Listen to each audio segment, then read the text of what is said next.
Well, welcome to this month's Ask Your Herb Doctor. My name's Andrew Murray. This is the October 2019 broadcast. For the last 10 years, I think it's actually been just over 10 years, we've been doing our monthly 7 till 8 p.m. call-in, given the loose topic of alternative holistic medicine with Dr. Ray Peat. Now, for those of you who've never heard him, we'll be introducing Dr. Peat in a moment.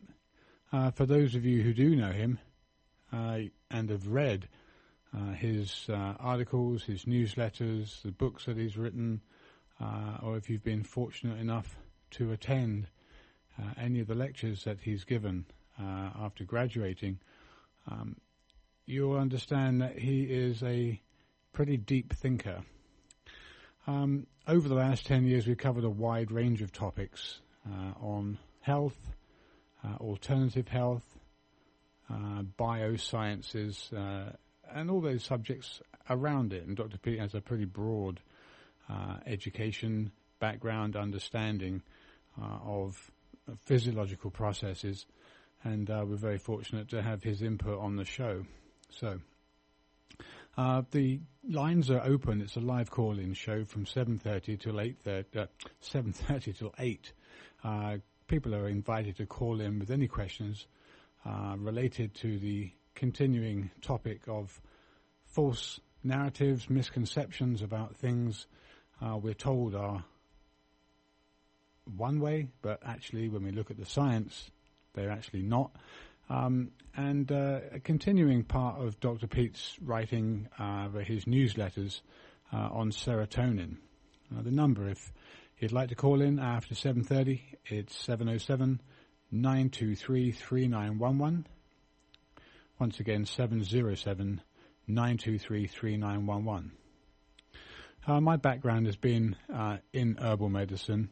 I graduated in 1999 and have since practiced herbal medicine and researched and developed best methods, and in the last 10 years have been working with Dr. Peat, getting his input on challenging cases and other cases that were largely not responding, but I think in retrospect now certain elements of an approach to that were missing at the time, and myself, like many other people who did a mainstream medical herbal medicine education in England, pretty much got the facts presented to them erroneously, and not all of it erroneously, but a lot of fairly pivotal and foundational parts of physiology that are just not accurate.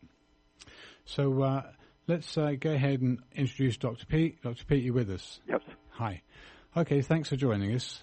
For those people who perhaps have not heard you or your work and your background, your life, would you just give us a rundown of your academic and professional background before we get started?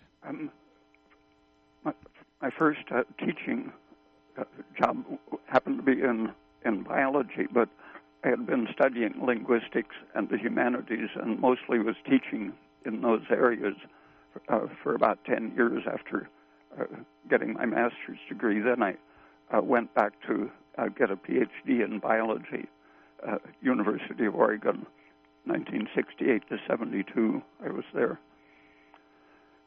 And since then I've been following up on interests I had all through the 1960s in biology, brain function, and how social interaction and environmental influences affect our biology.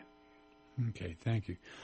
Just before we do get started, can I ask the engineer if there's anything that can be done? Because I noticed last month, and I think it's happened before now, there's quite a hum on the line. And when I listen to the audio archives, that hum is very... I can try calling them back and see if we get a different line. Okay, would you like me to try that? That hum's coming directly from that line that you're using, is it?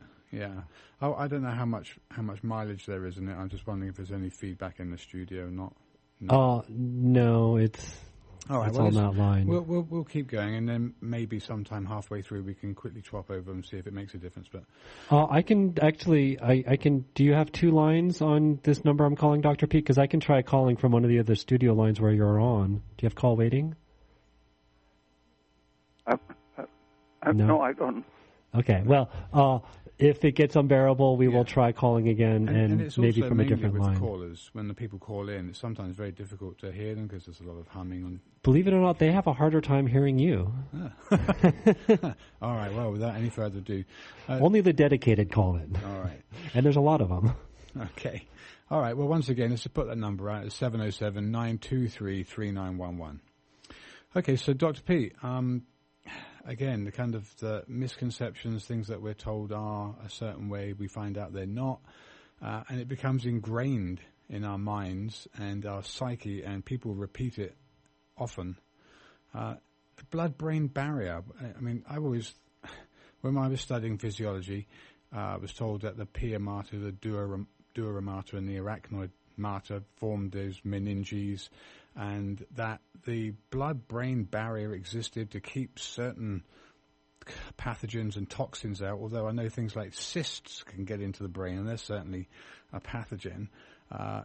What's your opinion? I know you have a very fluid understanding of the body and red blood cells and how they definitely move around a lot, and how communication is just not the way you'd read it in a normal 21st century physiology text. But how do you understand the blood-brain barrier and its function? It relates to the general idea of integrity of tissue and cells, and when something goes wrong with the tissue, an energy failure, for example, any tissue loses its barrier function or integrity, and things that are inside leak out, and things that are outside can get in, and different tissues are composed of different degrees of fatty material and proteins, but every cell, when it's in a highly energized state, the whole cytoplasm has a fat-loving property, a hydrophobic property. The idea of a membrane barrier on the surface of a cell is really a myth. Gilbert Ling spent 40, 50 years disproving that myth, that it's really the structure of the cytoplasm that creates a barrier between any cells inside and its outside. And Russian researchers in the middle of the last century showed that the energy level of the cell is what governs its barrier function. High energy state, the cell has a lipid-loving quality, takes up fat easily. And when it's de-energized, a water-soluble dye will leak in it. That has been demonstrated for more than 100 years on simple organisms as well as tissue culture. So it's really an old idea, but about 50 years ago, someone demonstrated in rats that the lipid-loving quality of the brain is what governs the so-called barrier function. The brain has to live at a very high energy state, and in that high energy state, it's more hydrophobic, more fat-loving. Okay. And these researchers put an emulsion of, I think it was soy oil, into the carotid artery of a rat, and then measured the content of the blood coming out of the vein draining the brain. And they found that on a single pass through the brain, 17% of this fat was taken up from the blood. And if you imagine that when you're under stress, your blood becomes loaded with unbound fatty acids, free fatty acids that travel on the albumin in the blood, and hormones as well as free fatty acids travel on the albumin. Okay. And when you're under stress, the increased free fatty acids will displace those hormones, and the albumin delivers large amounts of free fatty acids or fat-soluble hormones to the capillaries serving the brain. Okay. And the fact that the fat solubility is what governs the entry, that was well established, but people still resisted the idea that hormones could freely get into the brain without having a special transporter. Right. But as long as they're able to be carried on albumin can deliver its burden right into the brain. And the water solubility of tryptophan has been one of the arguments that people insist that the huge amount of tryptophan produced in your intestine and carried on your platelets can't get into the brain to influence your behavior. Even though when people had a tumor, the carcinoid tumor, I think it was called, that produces huge amounts of serotonin, they were characteristically having emotional turmoil. There would be a surge of serotonin, and their skin would show the vasoconstriction and vasodilation alternating, and their emotions would have extremes of ups and downs that went with these surges of serotonin. So there's a good medical history of the effect of intestinal serotonin getting into the brain. And serotonin itself powerfully breaks down barriers, including the blood-brain barrier, so-called. Okay. The lungs and the brain happen to be the best equipped with enzymes that destroy serotonin. Okay. The monoamine oxidase is very concentrated in these capillaries. So normally, when the blood passes through the lungs, it happens that the surge of oxygen changes the pH and carbon dioxide content and causes serotonin to be released from the platelets, where it can be destroyed by these MAO enzymes in the lining of the lung. And the same thing should happen in the brain. The MAO should be detoxifying all the serotonin that reaches these capillaries in the brain. But under the influence of nutritional problem or too much stress, where you're simply pouring out gigantic quantities of serotonin, or when your other hormones are disturbed, such as high estrogen, will inhibit the MAO, and the capillaries fail to detoxify the serotonin. So then the serotonin is free to enter the brain and disturb the brain function. Wow. Getting that's a very rounded breakdown of all of the inherent activity and the problems surrounding that.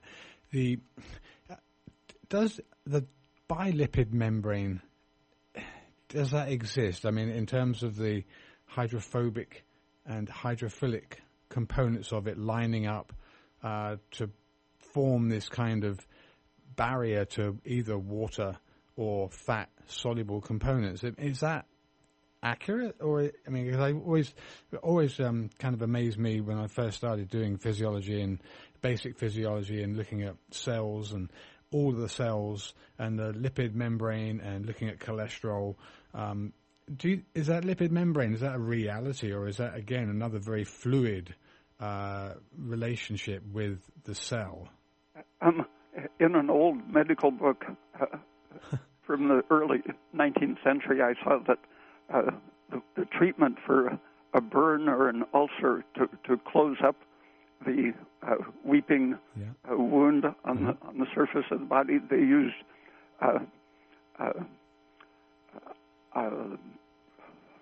osmic acid, osmium tetroxide solution, right. And that was to create what they called a false membrane. Oh, like an eschar? Or... Yeah, its first use in medicine, it was defined as to create a false membrane. Okay. When the first electron microscopes started looking at cells, they didn't find the membrane that they had theorized had to be there. And meanwhile, Gilbert Ling was demonstrating why the cell behaves electrically as it does without needing a membrane. But within 2 or 3 years, someone discovered that they could make use of this osmic acid false membrane creator, and they did produce a membrane on cells. Ever since then, they've been able to produce a membrane consistent with the current theories. At first, the membrane was very thick to suit the theory of the time, but as the tendency towards this lipid bilayer membrane took root, they had to adjust their membrane-making technology to suit this idea of a single bilayer. It's almost a religion. Yeah. When I was taking a course in electron microscopy, I tried out different stains, not just osmic tetroxide, and found that I could make a cell look like an onion, membranes all the way through. Okay. Again, it's a little bit off the post here, but talking about electron micrographs and just looking back in the past shows that we've done in terms of viral inclusions, that these things often have been shown to be completely fabricated, not actually any part of any virion, for example, when they're looking at virology and they show you these viruses that they are showing on a scanning electron micrograph, for example. Harold Hillman, who died not long ago, wrote some books showing how official biology is really all artifacts. Yeah. Wow. All right, let's stop there for a second. Okay, so you're listening to Ask Europe, Dr. KMUD, Garberville, 91.1 FM. From 7:30 till 8 o'clock, you're invited to call in with questions about this month's continuing subject of misconceptions and looking at serotonin and inflammation and serotonin reuptake inhibitors and monoamine oxidase inhibitors and all of these things that we're told are good for you, like serotonin and melatonin, and they're happy hormones, and actually how the science that Dr. Peat's bringing out here, which has been known for quite some time, is actually showing exactly the opposite, but it's such a deeply rooted investment in our consciousness that it's so difficult to break away from it. Anyway, the number here, if you live in or outside the area, 707-923-3911. Dr. Peat, getting back quickly to the blood-brain barrier, you mentioned obviously that the brain is an extremely energy-hungry organ, consuming a lot of glucose, and it's 90-something% plus cholesterol, correct, the white matter? I don't know what percent of very high percent. Okay. Well, what I was trying to get at, though, for the fact that it consumes a lot of energy, it's lipid-rich.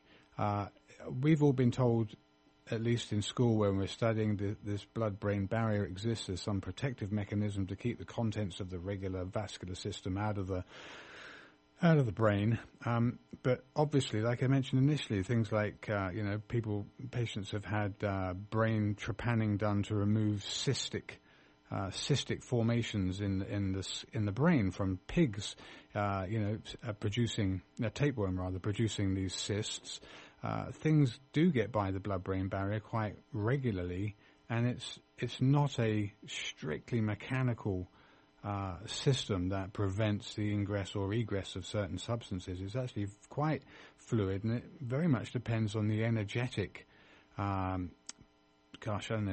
energetic reserves of the organism, how well energized the cells are, how much energy the organism has in terms of its ability to keep things coherent. And when the energy breaks down, you get diseases based on the excess permeability, the breakdown of the so-called barrier. Right. Multiple sclerosis and... This is when you talk about estrogen producing leakiness in leaking contents and excess edema, water, uptake into cells. And yeah, this morning I got an email from a woman who experienced what the myth does to the medical practice. She was found to have extremely high creatine phosphokinase, a CK or CPK enzyme in her blood, as well as a very high thyroid-stimulating hormone, TSH. Is that CPK? Is that muscle breakdown byproduct? Or? Yeah, exactly. And the doctor assured her that the muscle leaking that large amount of enzyme couldn't have anything to do with hypothyroidism, that it must be a sign of autoimmune disease. Right, okay. Go on. And autoimmunity is now a great medical business, right. And fixing the thyroid function isn't of much interest. But the knowledge that hypothyroidism causes muscle disease goes back 100 years easily. Mm-hmm. It was a diagnostic basis for considering hypothyroidism if a person had swollen muscles. Old textbooks showed little kids with massively swollen muscles, and then when they would give them a thyroid hormone, the muscles would go back to looking like little kids' muscles. And this would be through edema, water retention? Yeah, the swelling of the muscle. And that the amount of exertion that it takes to injure the muscle, like if you lift a barbell too many times, your muscle will get hot and swell up. Right. But if your thyroid is low, it gets hot and swells up with very little effort or no effort. That makes me think, again, it's a little bit off the beaten track here for the purpose of the show's questions I wanted to get through to you. But chronic wasting disease, that is an interesting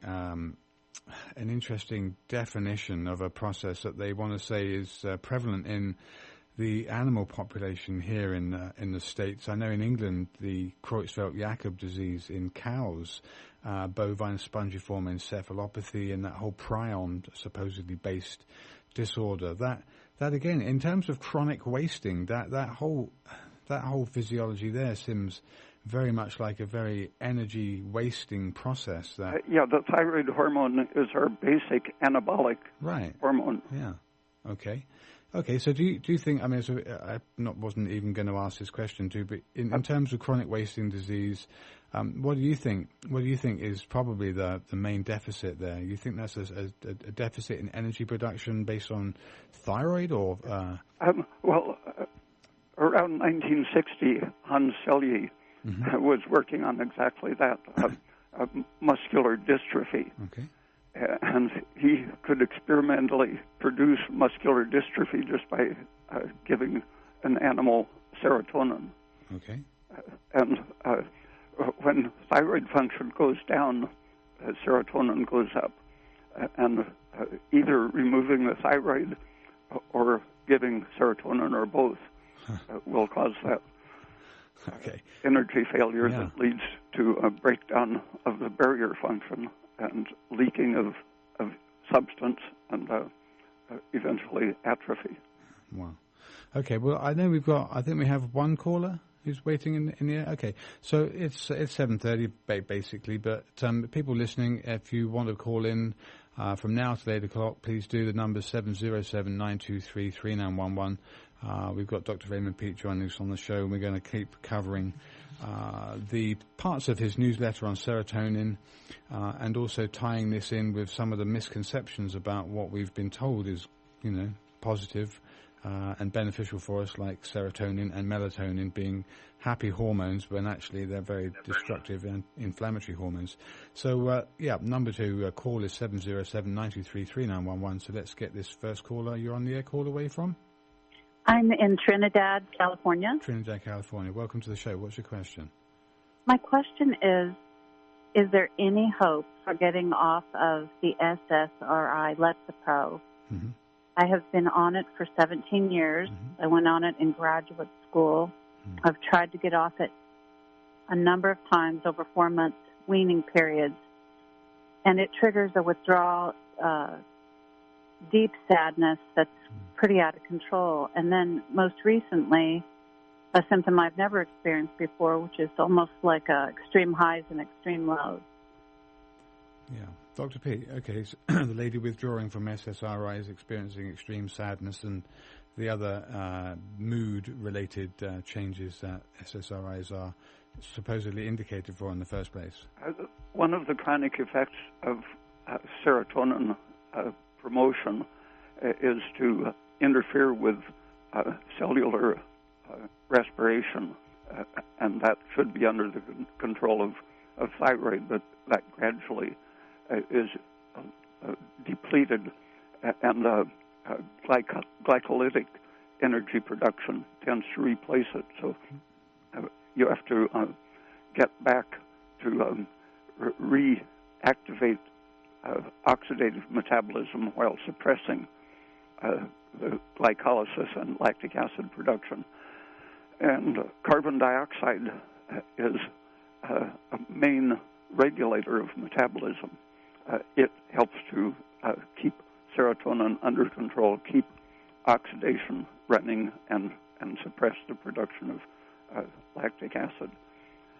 And working on everything connected to the thyroid function will gradually wean you away from that stimulation that comes from the SSRI. So do you think this particular person would be a good candidate to self-assess their metabolic rate, the temperature in their pulses, and then see from there whether or not they look like they are, either low thyroid or not responding, or the body's not responding as it would normally in a healthy individual from the stimuli of thyroid hormone, and then from there get to a place where they could slowly but surely use thyroid hormone along with adequate dietary sugars and withdrawal from polyunsaturates and all the other negative things that affect thyroid function to get to a place where they could regain their proper control of their metabolism. And vitamin D and calcium are usually helpful to get the thyroid going again. Okay, does that make any sense to you, caller? Yes. Is that something that that your office would also work with somebody on, or is that? I could work with you on that for sure. Okay. You can always contact me anytime, Monday through Friday. I'll give out the information at the end of the show, but I'm sure there's probably plenty that could be done for you if you've been struggling with this long. Thank you so much, both of you. I appreciate the time. I was curious about something you mentioned, carbon dioxide. Could that be one reason why exercise improves people's mood and regular exercise helps because you're producing more carbon dioxide? Well, you're probably producing less of it if you're working you're anaerobically exercising. You're probably blowing off more CO2 than you would if you didn't do that.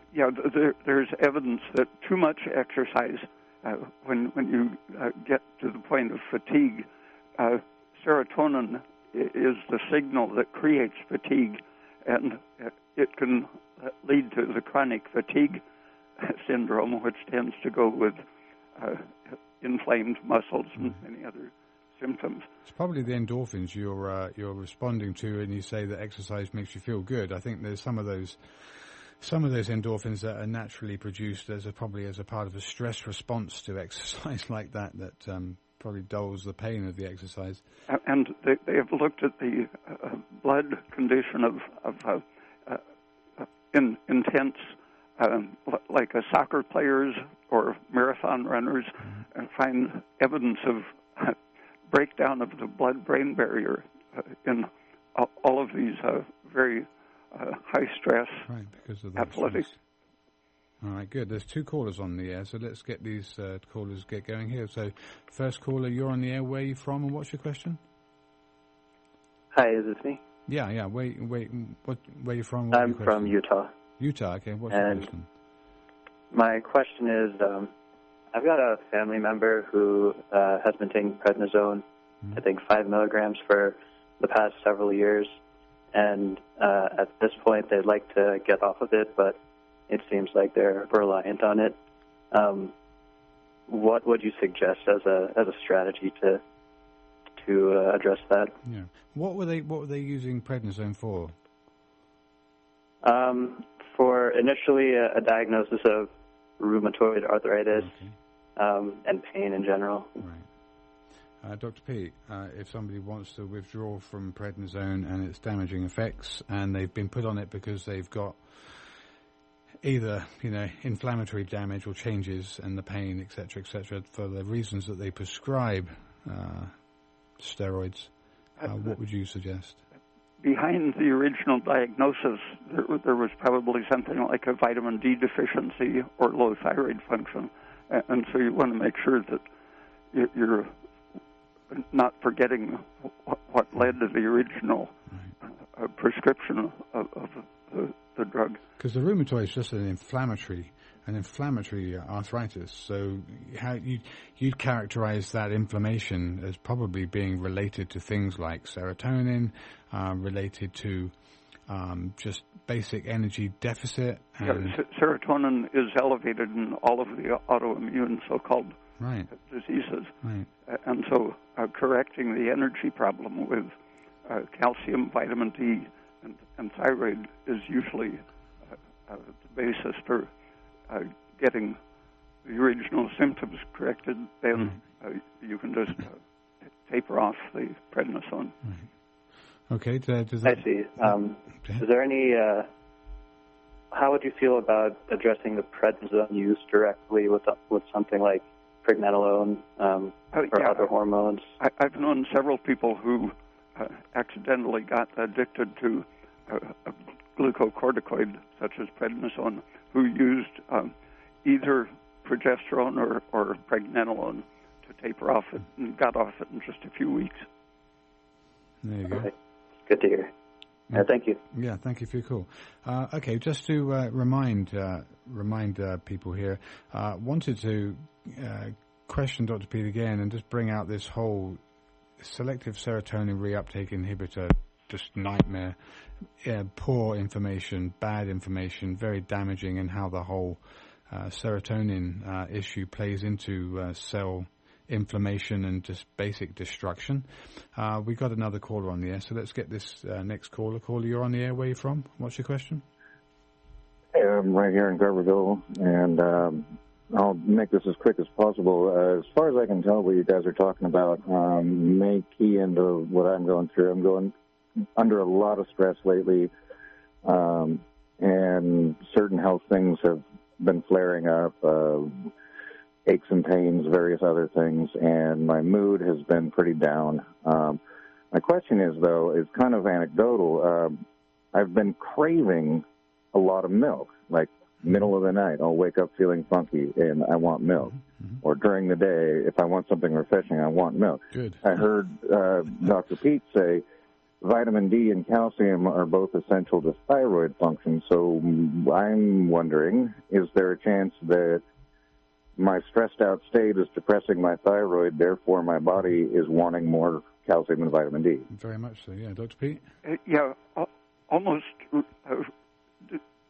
disregarding the cause of the stress.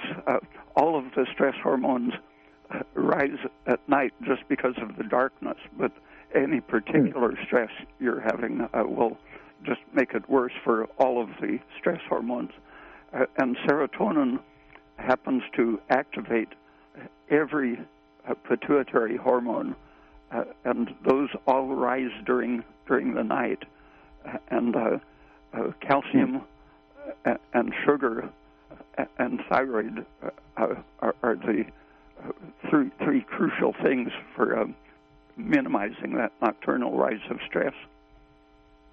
So basically, it sounds like my body is trying to tell me something. Yeah, but from a calcium and vitamin D perspective, the milk would definitely be a good idea. And like Dr. Peat says, when your stress is rising during the nighttime due to the fast of not eating or drinking when you're asleep, milk's actually a very good. I mean, prior to bedtime, it's a very good idea to consume milk and or sweet milk or custard or that kind of product because of the calcium content and in the milk. If it's fortified, perhaps the vitamin D content in the milk. But that's why it's so important to make sure you get a good source of vitamin D. Either Carlson Labs do a 4,000 IU per drop vitamin D, and vitamin D is just gaining more and more traction as a panacea for a lot of different inflammatory processes because of its utility in that. Excellent. Thank you so much, guys. Yeah, you're welcome. Okay, so it's 20 to 8. The number, if you want to call in, it's 707-923-3911. Dr. Peat expanding his understanding and information of things that we are all misinformed about, and serotonin is his latest newsletter. We mentioned last month, Dr. Peat, the whole travesty surrounding the SSRIs, their prescription, their overprescription, the suicides resulting from it, and the complicit behavior of pharmaceutical companies as well as political entities and government even for allowing this kind of thing to go unchecked when actually the evidence is there to very much damn the product, and how the whole misinterpretation of serotonin as a happy hormone, how this whole quip, this cliche has just gripped hold of everybody. And if you talk to anyone about serotonin or melatonin, they will tell you, oh, it improves your sleep or it makes you feel good. I found it so hard to find any information on the internet about serotonin being anything other than good for you that I was going to get into it during this show about some of the things that are purported by various entities for serotonin, and how it seems like there's absolutely nothing wrong with serotonin, and serotonin has got the best kind of advertising going for it. But we'll get into that after this next caller, because we do have another caller who's called in. So let's take this caller away from. What's your question? From New York. Can you hear me? Yeah. Could you speak up a little? I think you maybe. Okay. Yeah. I have a couple of questions. First one, you talked about PUFA and how damaging it is, and particularly it accumulates with age. And Dr. Peat, I was just wondering if it's mitigated by taking vitamin E, since it's very hard to calculate how much PUFA you take in every day. Why wouldn't you, over time, be taking these small amounts of vitamin E to further protect yourself? I'm just curious, because you don't take vitamin E, right? I use it on my skin because it irritates my digestive system to take it orally, but I think it is good to take a little bit of it. Okay, so you're saying you do that, but you do it more safely by not orally, but putting it on the skin. Yeah. Okay, so my concept, I got the right interpretation. Okay, so you talked about CO2. I think somebody mentioned about running. Couple things on that. So when you run, assuming you're healthy, I think you do increase your CO2, at least initially, and I think you mentioned once you get to the point of fatigue, and then you go over a level. But do you agree that initially, if you don't overdo it, and everybody's got their own limit in terms of their health and their capacity for exercise, that you do increase your CO2 initially? You agree with that? Until you increase your lactic acid, and that's the first sign that you're damaging yourself. Okay, so I know someone who, the minute they finish running, to take that risk into consideration, they go into, a CO2 like dry bath. Does that help mitigate the risk and the damage that actually is underway if you push beyond the limit? Yeah, a CO2 bath is good almost for any condition, but especially if you're at the point of making lactic acid, it'll help to recover quickly. Right, okay. And the other question I had relating to thyroid, the test that Broda Barnes, I think the way Broda Barnes got into this business is because he had to pick a gland, if I read his book correctly, and everybody else, the other glands were taken, so he did this. And obviously his experience and the number of patients he had over time gave him a massive amount of information. But there's, in my humble opinion, it's just an opinion, I've never met the man, but I think your knowledge, your depth and breadth of physiology and knowledge is just so much broader than his. And I'm just thinking that there must be a better way than the basic methods that, the knee and other reflexes and the temperature, which is kind of imperfect. Oh, the oxygen consumption is by far the best. I'm sorry, which one? Oxygen consumption. How do you get that one? There might still be apparatus available on the internet, old used medical equipment for measuring the BMR.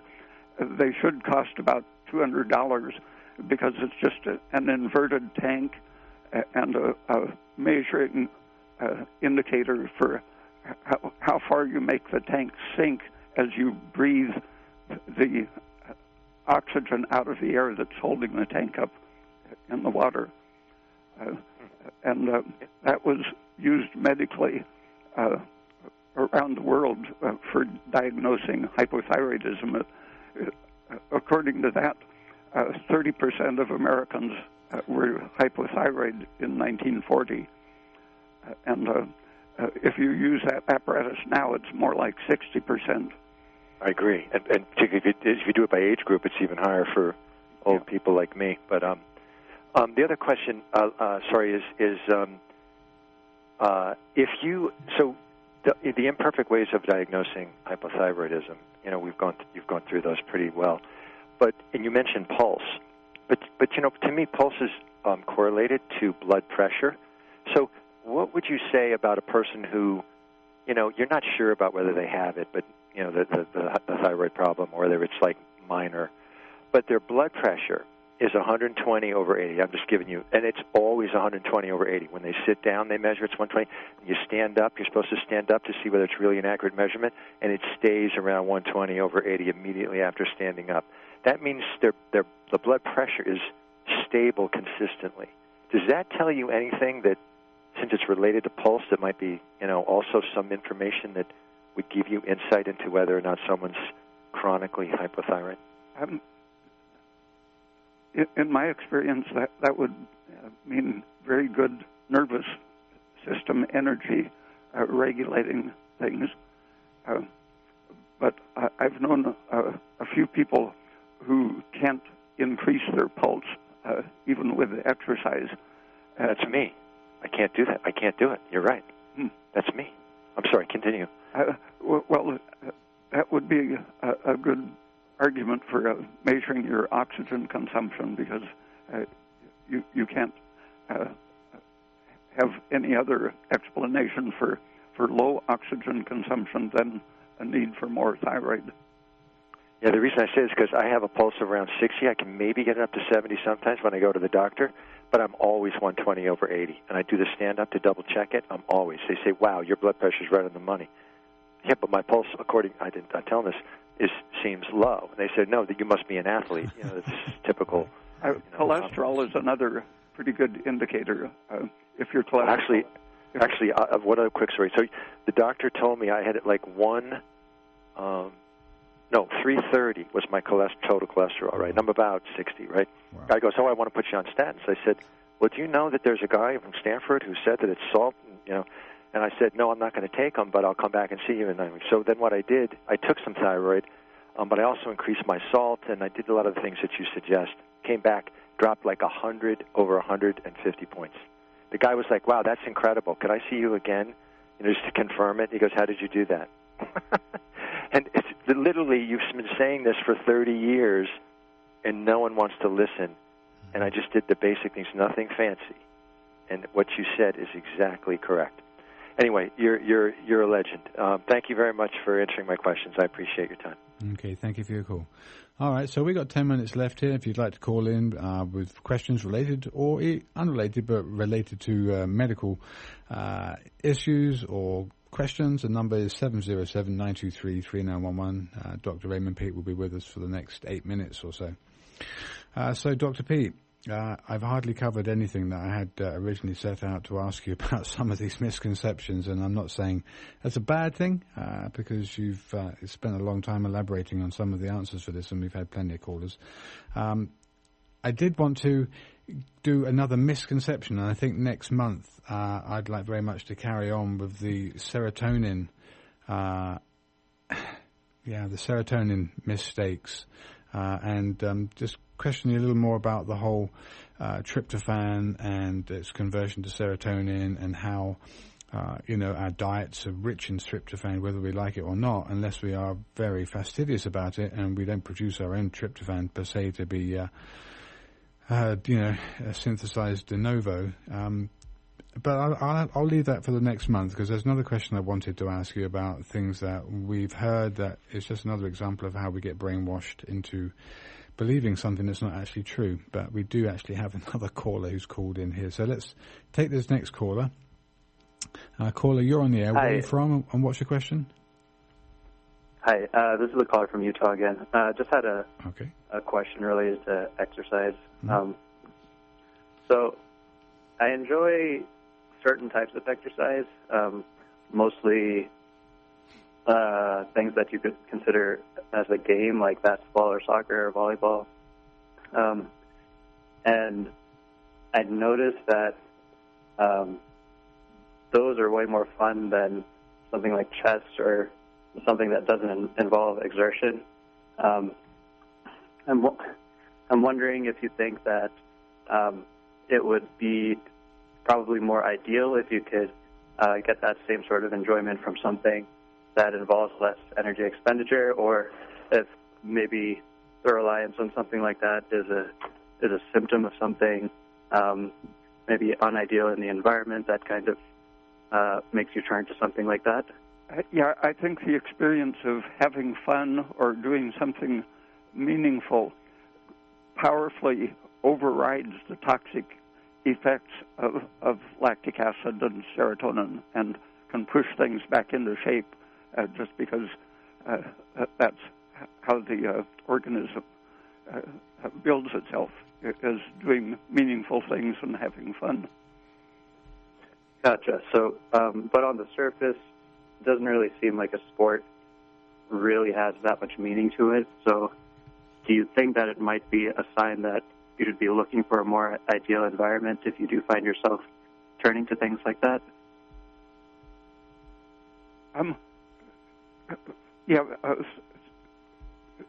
Work really should be a fun exercise.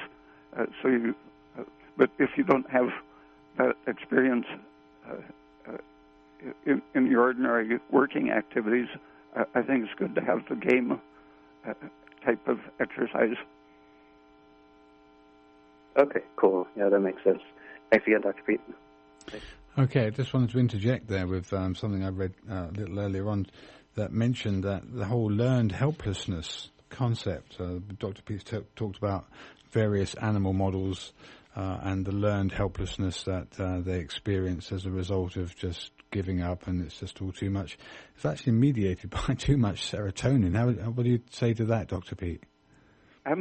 Yeah, and it can be brought on by anything that overwhelms your self-regulation.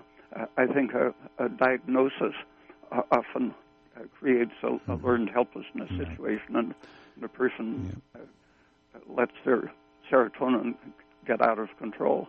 Yeah, I think there's a very good point. I've long said for a long time now that a diagnosis is probably the worst thing that a person can get, and I think... Why do they call it a diagnosis? Yeah, there you go. I don't know. But I often think that as organisms, as energetic spiritual beings that we are, when we get a diagnosis of something that is quote-unquote terminal or just serious, I think it's the worst thing in the world to hear, because I think energetically it just whacks you for six. And the diagnosis is almost certain to be wrong in some of its explanations, and it makes you think of yourself as a machine that needs fixing. Yeah. All right. Well, we'll cover a little more of that maybe next month. But like I said, next month I really want to. I want to play devil's advocate with you so far as serotonin's concerned, and explore that link, go down the rabbit hole with serotonin, or rather with tryptophan and its conversion into serotonin, and how the whole industry got generated with selective serotonin reuptake inhibitors that prevent its breakdown to enable the serotonin in the membrane space there to last longer and to make you feel good and just to do all that good stuff, when obviously there's a lot of research showing how dangerous it is. It interacts with the antioxidant industry too. Okay. They come together in very interesting ways. I bet they do. Good. All right. Well, I've got plenty more questions I want to ask you, and we do still have about 7 minutes. So talking about oxidants, antioxidants, might be a good place to finish up questioning you this month, but to start that for next month and then get into the whole issue around tryptophan and how we can cut this out of our diet as best we can, but how obviously it's needed. There's a certain amount of serotonin that is part and parcel of regulating our physiology, because there are certain things that are implicated in serotonin's secretion that are quote unquote necessary. But the other dogma then about oxidants and antioxidants, we're always told, oh, antioxidants are good for you. You know, they kind of mitigate the damage that oxidants cause. And oxidation's a bad thing. You know, if we think about a cut apple, the surface of a cut apple turning brown, that's an oxidation reaction, no? And so oxidation is not a good thing, right? It's like rust. It's breakdown. It's the kind of, it's kind of a failure, as it were, you know. So in terms of the antioxidant myth, have you got anything to say about oxidants and antioxidants that would better describe them? And then maybe we might not feel quite so confused about the antioxidant myth that is, surrounding taking antioxidants per se for, health benefits. One thing to keep in mind is that cancer cells have a very powerful intrinsic antioxidant system. Uh-huh. And what you want to do to restore health is to overcome that antioxidant system. And the Down's syndrome involves probably the crucial genetic problem is a huge overdose of the antioxidant enzyme superoxide dismutase. Got it. Yeah. A thing that is being sold in health stores even. Right. But when you add this extra gene for the superoxide dismutase to animals or cells in culture, it creates accelerated aging, as in the Down's syndrome or in Alzheimer's disease. And the normal function of superoxide, it's just an oxygen molecule with an extra electron, and it seems to be the active agent in the monoamine oxidase enzyme for destroying serotonin. Okay. And so the Down syndrome platelet is unable to destroy serotonin, unable to hold it even. And so the person is saturated with free serotonin because the system isn't able to destroy it at a normal speed. Interesting.